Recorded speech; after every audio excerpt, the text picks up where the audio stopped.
Saya izinkan nanti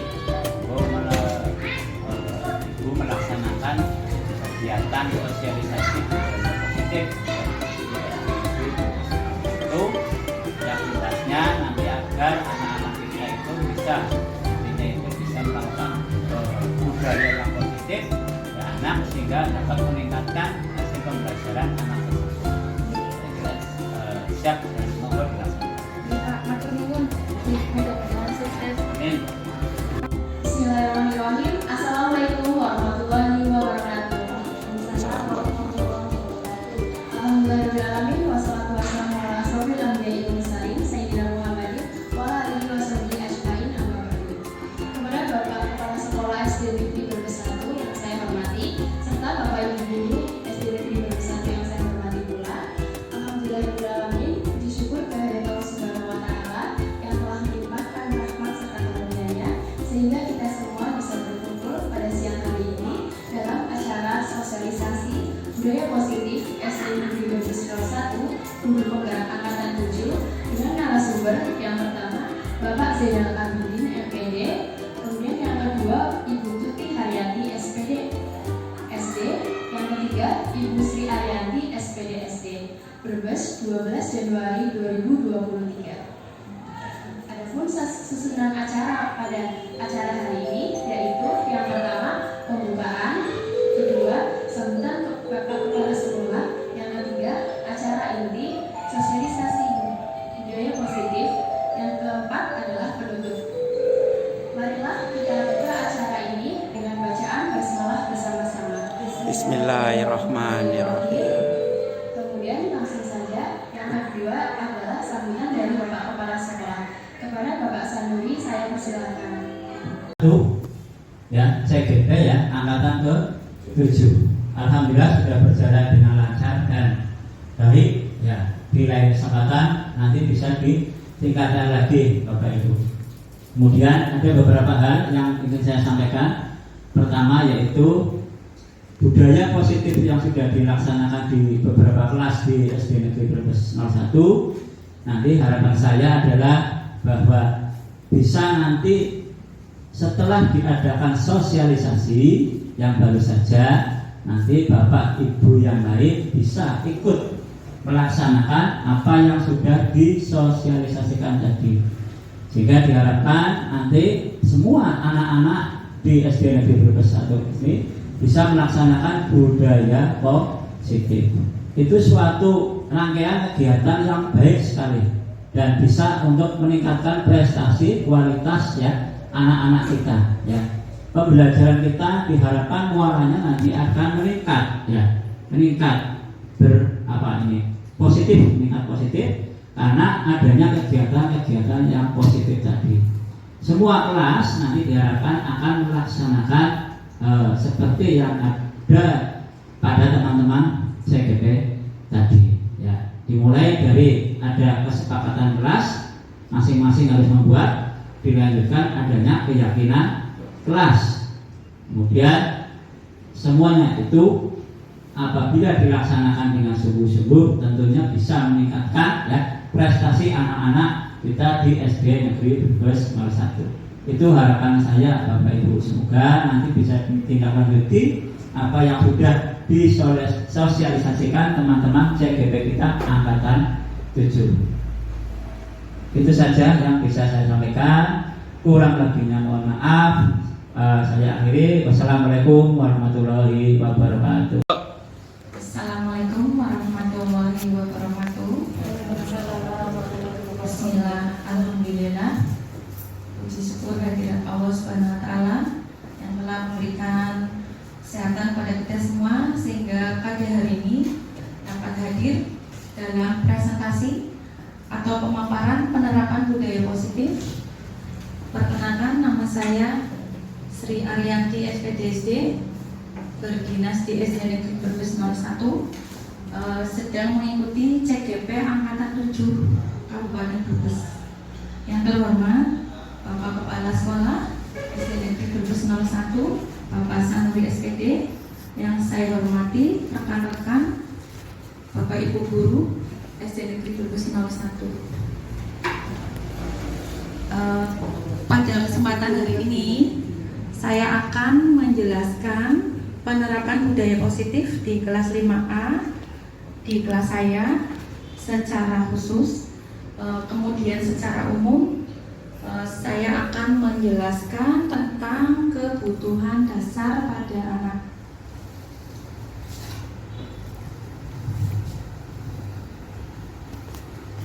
Perkenalan sudah ya tadi ya, perkenalan. Saya sudah berdinas di SD Negeri Berdono 1 dari tahun 2017.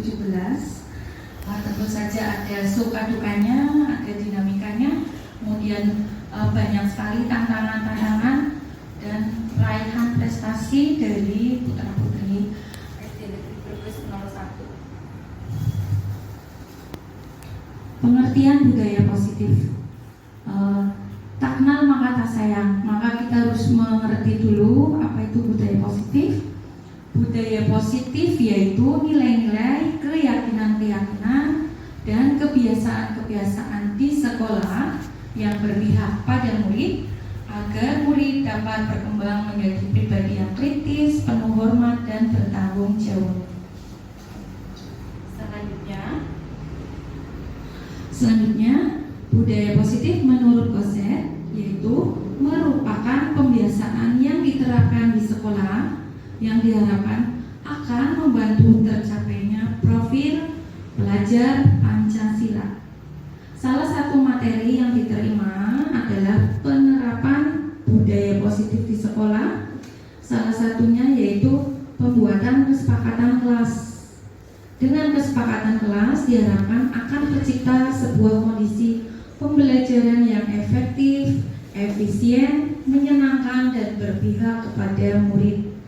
Bapak Ibu sekalian, apakah sudah membuat kesepakatan kelas? Sudah? Alhamdulillah.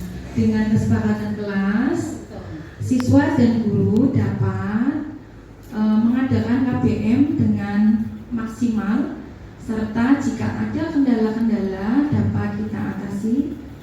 Kemudian jangan lupa juga ketika pembelajaran kita harus mengingat dan menimbang ada kebutuhan dasar pada siswa atau murid kita.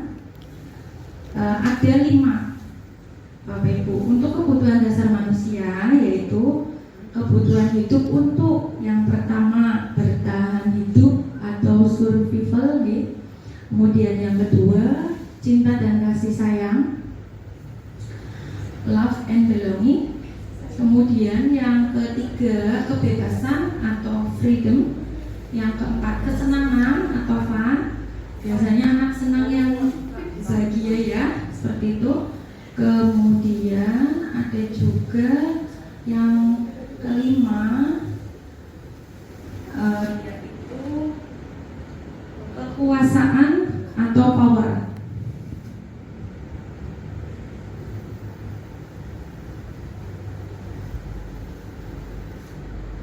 Pada diagram lingkaran bahwa kebutuhan dasar pada anak itu seperti lingkaran, tidak bisa terpisah-pisah atau tidak bisa parsial, akan tetapi merupakan lingkaran yang utuh. Kalau digambarkan secara diagram, ini Bapak Ibu nun sewu, bukan kita atau kemauan guru, tetapi ini memang berdasarkan sebuah penelitian ya, di mana ada tengah-tengah yaitu survival, di situ kebutuhan untuk hidup. Kemudian ada belonging, setiap anak itu pasti ingin mendapatkan kasih sayang. Kemudian ada fun, gembira, di dalam kelas atau di luar kelas kita ciptakan pembelajaran yang menyenangkan. Kemudian ada freedom, kebebasan, anak tidak suka dilarang, betul apa tidak Bapak Ibu? Sekalipun itu kelas 1, kemudian kelas 6, biasanya anak di kelas 6 itu sudah mapan pendiriannya, sudah bagus kepribadiannya, tetapi tetap masih ingin mempunyai kebebasan. Kemudian di kelas 5 di sini sebagai tolak ukur nih Bapak Ibu, karena di kelas 5 itu banyak sekali kegiatan perlombaan atau ajang-ajang prestasi, maka kita tonjolkan di situ. Di mana ada juga kebutuhan power, kekuatan anak itu. Baik. Selanjutnya tadi di depan sudah saya jelaskan nih Bapak Ibu, ini rangkuman tadi tentang kebutuhan dasar manusia ya, dari 1, 2, 3, 4, 5. Mudah-mudahan Bapak Ibu semua selalu mengedepankan kebutuhan anak dalam pembelajaran. Kemudian secara luas itu ada kebutuhan lagi selain kebutuhan dasar, bahwa kebutuhan yang pertama itu di bawah ya, itu seperti piramid ini, kebutuhan fisik, kemudian kebutuhan keamanan, kebutuhan cinta penerimaan, kebutuhan penghargaan, dan kebutuhan aktualisasi diri. Nah, pada poin yang paling puncak itu segitigianya kan lebih kecil nih Bapak Ibu. Nah, di situ untuk aktualisasi diri terkadang kita menemui beberapa hambatan, betul apa tidak? Misalnya anak yang cenderung pandai, mohon maaf, seringnya ramai di kelas, gaduh, nih. Kemudian ada anak yang mungkin bongsor, paling tinggi, anak tersebut ingin menjadi ketua. Nah, maka dengan aktualisasi diri kita harus bisa merangkul mereka, mungkin dengan kita memberikan penghargaan, karena di situ ada kebutuhan penghargaan, cinta, penerimaan, kebutuhan keamanan, tentu saja kebutuhan fisik. Dalam hal ini setiap anak fisiknya berbeda-beda, tidak ada anak yang sama, mungkin tingginya, kemudian kepandaiannya, dan tentu saja Bapak Ibu sudah memahami itu semua, karena kebutuhan anak pada dasarnya itu yaitu tadi ingin dihargai, kemudian ingin mendapatkan penghargaan dan lain-lain. Tapi ingat, meskipun kebutuhan itu penting, kita tidak boleh memanjakan murid. Misalnya di kelas selalu memberikan misalnya pujian, terus nanti pujian itu akan istilahnya justru tidak baik. Nah, jadi kita harus balance, memberikannya secukupnya saja. Baik, seterusnya